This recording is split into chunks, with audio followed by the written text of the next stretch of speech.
These are the words of the covenant which the Lord commanded Moses to make with the children of Israel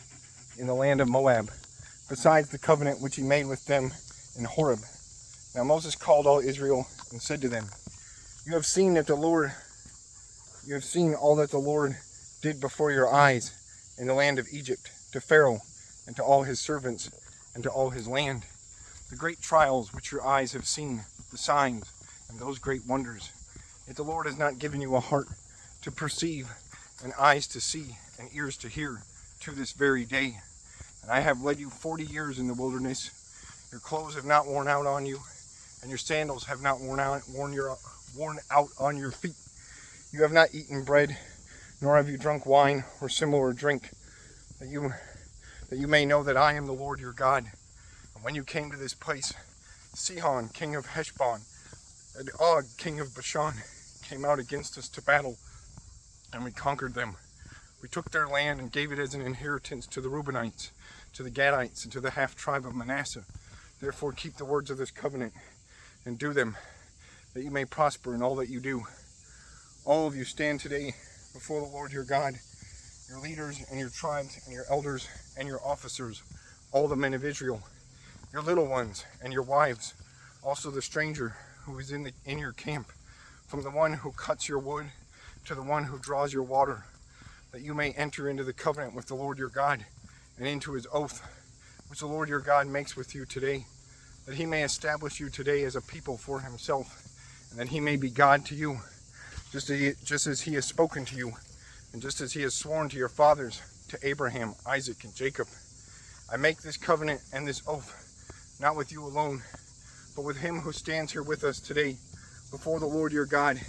as well as with him who is not here with us today. For you know that we dwelt in the land of Egypt, and that we came through the nations which you passed by, and you saw their abominations and their idols, which were among them, wood and stone and silver and gold, so that there may not be among you man or woman or family or tribe whose heart turns away from the Lord our God to go and serve the God of these nations, and that there may not be among you a root bearing bitterness or wormwood, and so it may not happen when he hears the words of this curse, that he blesses himself in his heart, saying, I shall have peace, even though I follow the dictates of my heart,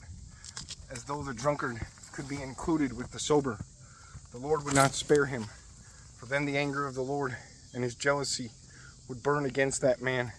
and every curse that is written in the book would settle on him, and the Lord would separate him from all the tribes of Israel for adversity, according to all the curses of the covenant that are written in this book of the law, so that the coming generation of your children who rise up after you, and the foreigner who comes from a far land, would say, when they see the plagues of the land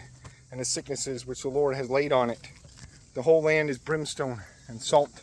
and burning. It is not sown, nor does it bear, nor does any grass grow there. Like the overthrow of Sodom and Gomorrah, Admah and Zeboim, which the Lord overthrew in his anger and his wrath, all nations would say, why has the Lord done so to this land? What does the heat of this great anger mean? Then people would say, because they have forsaken the covenant of the Lord God of their fathers, which he made with them when he brought them out of the land of Egypt. For they went and served other gods and worshipped them, gods they did not know, and that he had not given to them. Then the anger of the Lord was aroused against this land, to bring on it every curse that is written in this book. And the Lord uprooted them from their land in anger, in wrath, and in great indignation, and cast them out into another land, as it is this day. The secret things belong to the Lord your God, but those things which are revealed belong to us and to our children forever, that we may do all the words of this law.